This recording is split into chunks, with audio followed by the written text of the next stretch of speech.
यह श्लोक देखिए, क्रम से तो मैं कहूँ या न कहूँ, परंतु लगभग हस्ती भय, सिंह भय, सर्प भय इत्यादि, और ये तो केवल शब्दार्थ की अपेक्षा से कह रहा हूँ। इन शब्दों में जो गूंथे हुए मंत्र हैं, उन मंत्रों की ताकत तो बिल्कुल जुदा जुदा है। आपको यह ध्यान रखना चाहिए कि जिस तरीके से माला होती है, फूलों की माला, क्योंकि स्तुतिकार आचार्य भगवंत श्री मानतुंग सुरेश्वर जी महाराज साहेब जी ने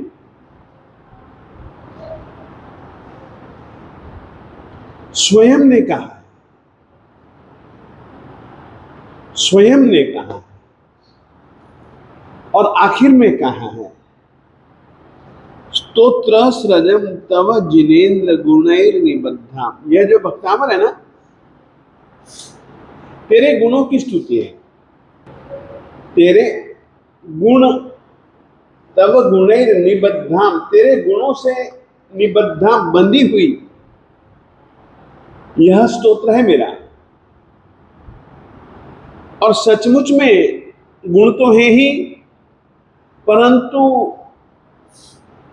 इन्होंने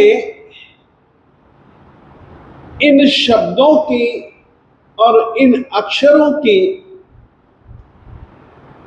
इस तरीके की गूंथनी की है, वर्ण मात्रिका। एक शब्द आप लोगों को मैं नया दे रहा हूं, वर्ण मात्रिका। वर्ण मात्रिकाओं की इस तरीके से गूंथनी की है, जो कि पूरे के पूरे एक प्रकार से अपन कह सकते हैं कि इन श्लोकों के साथ साथ उन्होंने इस तरीके से वर्णों का गुंथन किया है, स्वाभाविक रूप से वो एक मंत्रात्मक शक्ति प्रकट कर देते हैं। जिस तरीके से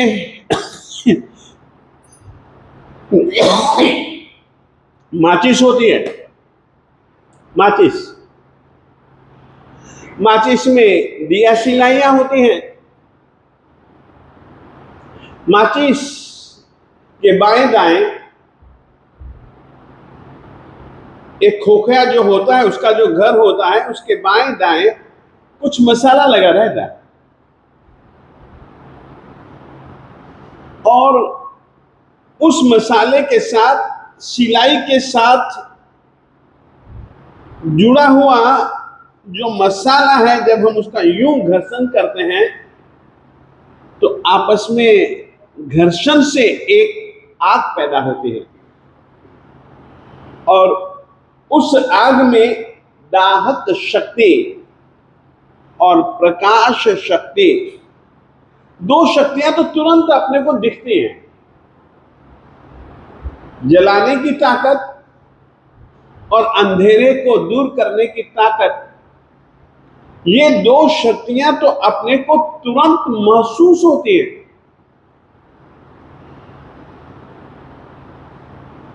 भक्तामर स्तोत्र और मन, इन दोनों के बीच में यदि आपस में तालमेल सध जाए ना,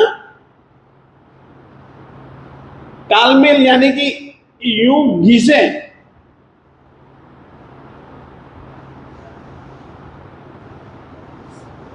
परंतु यूं जब घिसते हैं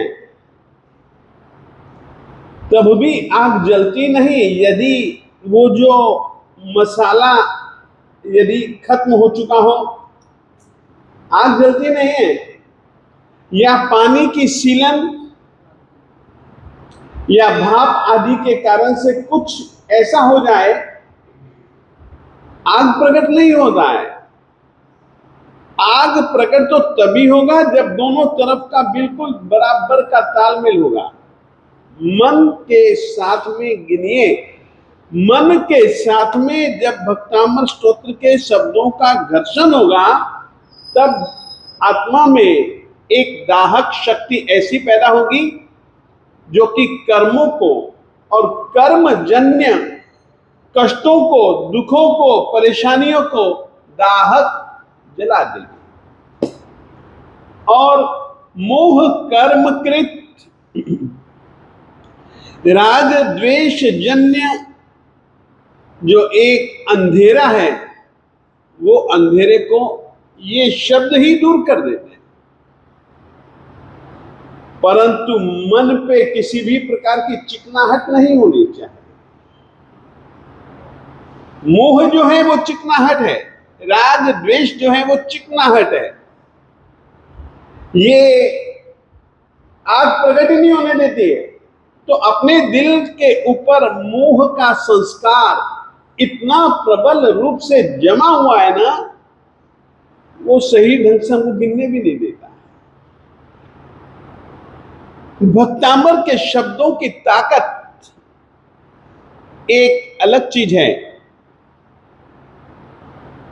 परमात्मा की दर्शन, परमात्मा का नाम स्मरण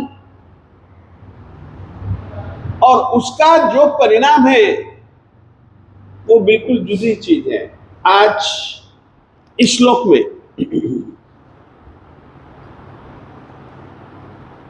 वलगत तुरंग गज गरजित भीमनाद माजौ बलम बलवतामपि भूपतीनाम उद्यत दिवाकर मयूख शिखापविद्धम त्वत्कीर्तना तम इवाशुभिदा मुपैति। कल अपन लोगों ने एक लाइन पढ़ी थी, सुनी थी, त्वन्नाम नागदमनि हृदयस्य पुंसः। हृदय में परमात्मा के नाम की स्थापना, यानी कि परमात्मा का नाम और दिल, इन दोनों का आपस में घर्षण, बस मन में वही चले चले चले चले चले चले चले और उस नाम के बहाने से अपनी आत्मा उन तक पहुंच जाए। इस कारण से हम लोग नाम स्मरण करते हैं। और इतना ही नहीं, अपनी जैन जीवन शैली में तो एक नियम बहुत अच्छा है, और प्राय करके यह नियम हर एक धर्म परंपरा ने अलग अलग तरीके से अपनाया है, अलग अलग नाम। हम कहते हैं सुबह सुबह जब कभी भी अपने में एक दूसरे से मिलते हैं, जय जिनेश्वर, जय जिनेन्द्र बोलते ही नहीं। वैदिक लोग जय श्री कृष्ण, जय श्री राम। मुसलमान अस्सलाम वालेकुम। सरदार लोग सत श्री अकाल इत्यादि। ये जो शब्द है ना, उस परंपरा के इष्ट देव तत्व, इष्ट गुरु तत्व कितने दिन मिलते हैं? जय गुरुदेव। तो ये जो शब्द है ना, हम सामने वाले को याद दिलाते हैं कि जिनेंद्र परमात्मा की जय हो, विजय हो, इन्हीं की जय हो, जय के योग्य यही है।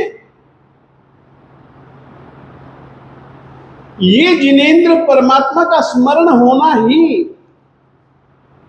अपने आप में एक, यदि हम बहुत दिल दिमाग से जय जिनेश्वर देव, भक्ति पूर्वक जय जिनेश्वर देव बोलते हैं, तो अपने को लाभ सचमुच में बड़ा अद्भुत होता है।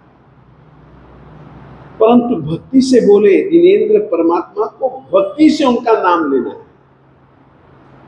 यहां पर वहां पर नाम की चर्चा थी, यहां पर बिल्कुल एक अलग चर्चा है।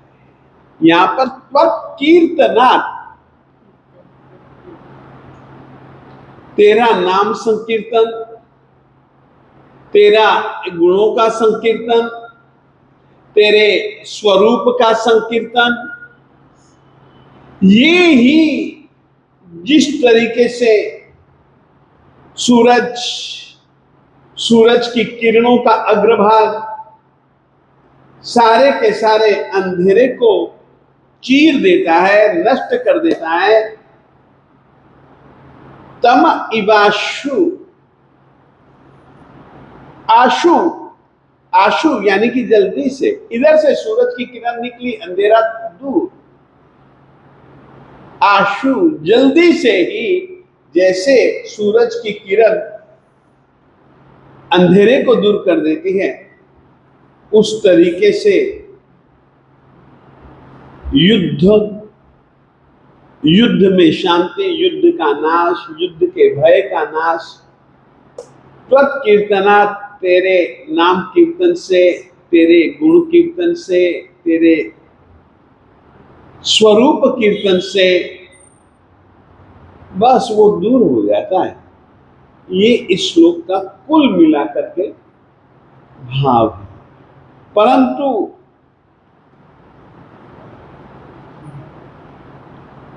यहां एक भयंकर युद्ध की चर्चा है,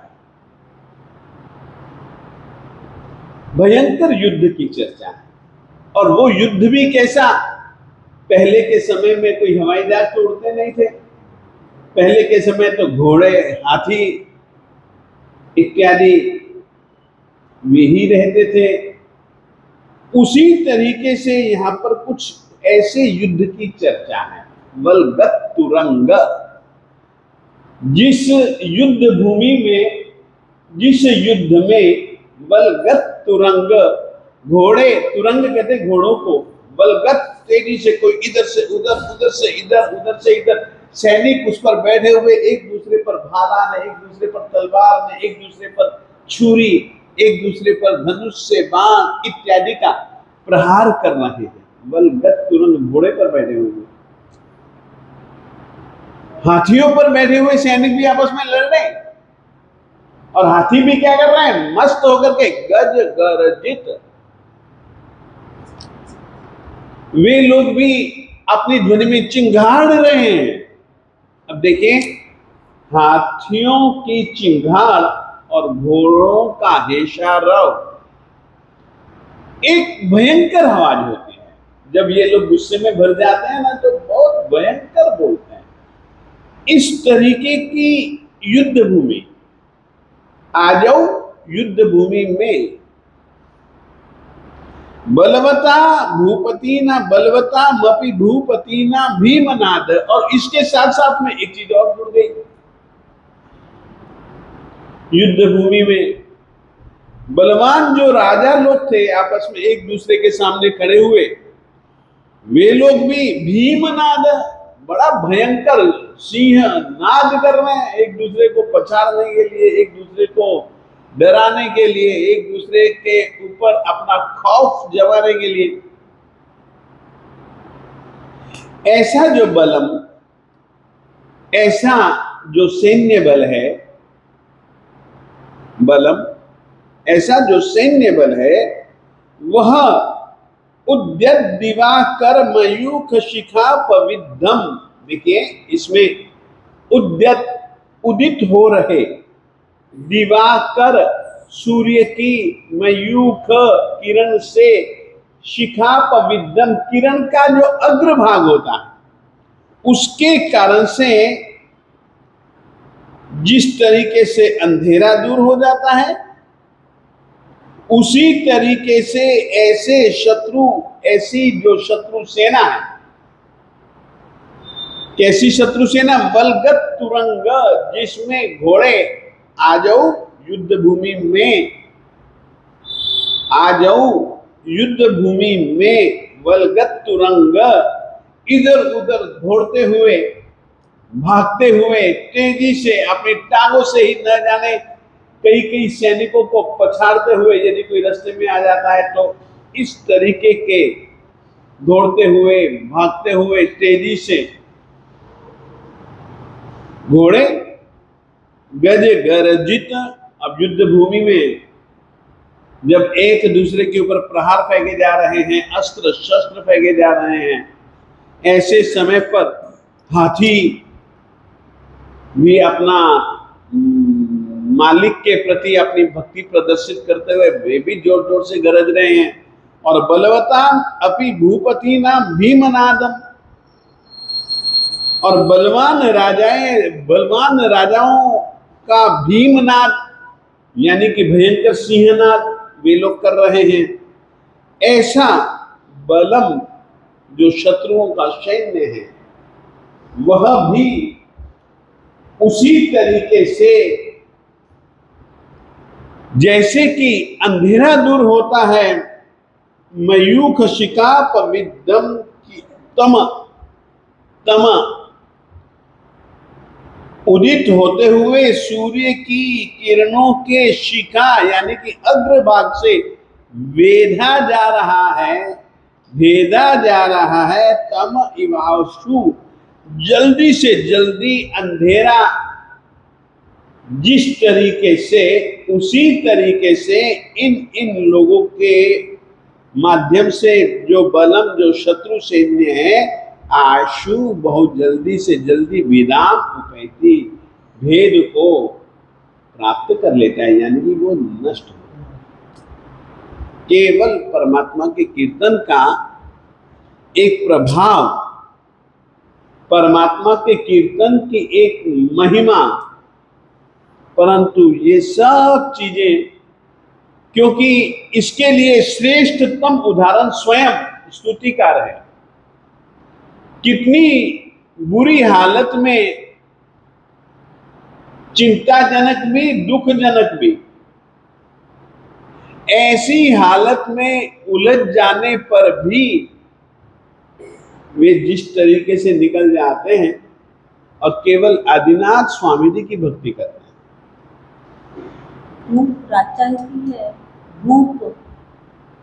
भूपति राजा, भू यानी कि जमीन, उसके मालिक। अब आप लोग देख लीजिएगा,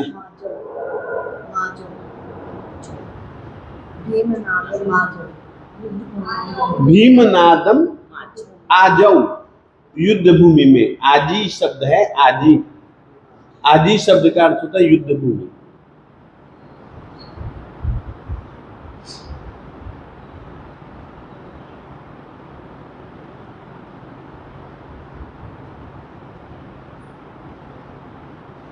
किसी शब्द का अर्थ न बैठा हो पूछ लो, मैं इसको वापिस समझा।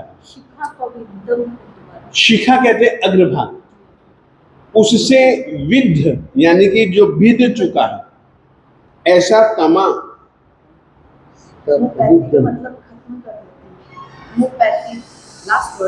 विधान उपैति, भेद को यानी कि नाश को प्राप्त कर लेता है।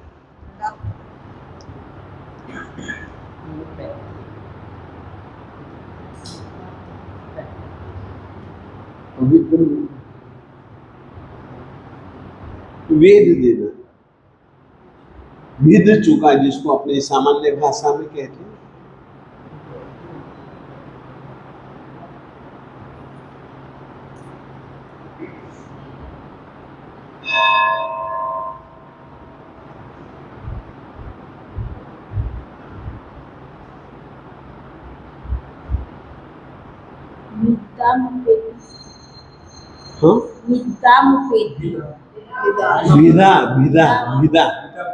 विदा मुपेति, भेद को यानी कि नष्ट स्थिति को, नाश। अब मैं एक एक शब्द का अर्थ आप लोगों को वापस समझाता हूं। सबसे पहले इसमें किस स्थान का वर्णन है, वो है आजौ, युद्ध भूमि में। युद्ध भूमि में क्या हालत है, जो घोड़े लोग हैं बलगत तुरंग, इधर से उधर, उधर से इधर, हवा की गति से भाग रहे। बलगत तुरंग, दौड़ते हुए घोड़े, गज गर्जित, और हाथी गर्जना कर रहे हैं, चिंगाड़ रहे हैं। बलवताम अपि भूपति नाम भीमनादम, और जो बलवान राजा लोग हैं वे लोग आपस में एक दूसरे को देख करके सिंहनाद कर रहे हैं कि जैसे कि हम तुझको फाड़ जाएं, फाड़ करके खा जाएंगे। हट जा तो ठीक है, नहीं तो हालत तेरी ऐसी ही करेंगे जैसे कि सिंह हिरणों की करता है। ये जैसे भूमि से, जिस युद्ध भूमि पे ऐसी ऐसी हरकतें हर क्षण चालू, और वो करने वाला कौन है? बलम, शत्रु सैन्य, एक दूसरे के दोनों शत्रु है ना, तू मेरा शत्रु मैं तेरा शत्रु। इस तरीके से जहां पर आ जाओ युद्ध भूमि में शत्रु सैन्य खड़ा हुआ है, लड़ रहा है, ऐसा युद्ध उद्यत दिवाकर मयूख शिखाप विद्धम तम इव, तम इव, उद्यत उदित हो रहे, दिवाकर सूर्य की, मयूख यानी किरण, किरण का जो अग्रभाग होता है, जिस तरीके से सुई का अग्रभाग कपड़े को काटता हुआ आगे निकल जाता है ना, किरण का अग्रभाग मयूख शिखा, उसके द्वारा पवित्रम काट दिया गया अंधकार की तरह, त्वत्कीर्तनात् तेरे कीर्तन से इस तरीके की युद्ध भूमि में लड़ाई झगड़ा भी, शत्रु सैन्य भी, भिदाम आशु, आशु यानी कि बहुत जल्दी, भिदाम उपैति, भेद यानी कि नाश की स्थिति को उपैति प्राप्त कर लेता है। यानी कि युद्ध भय को टालने के लिए सामान्यतया इसमें भाव प्रकट होता है। बैठ गया अच्छे ढंग से? बैठ गया?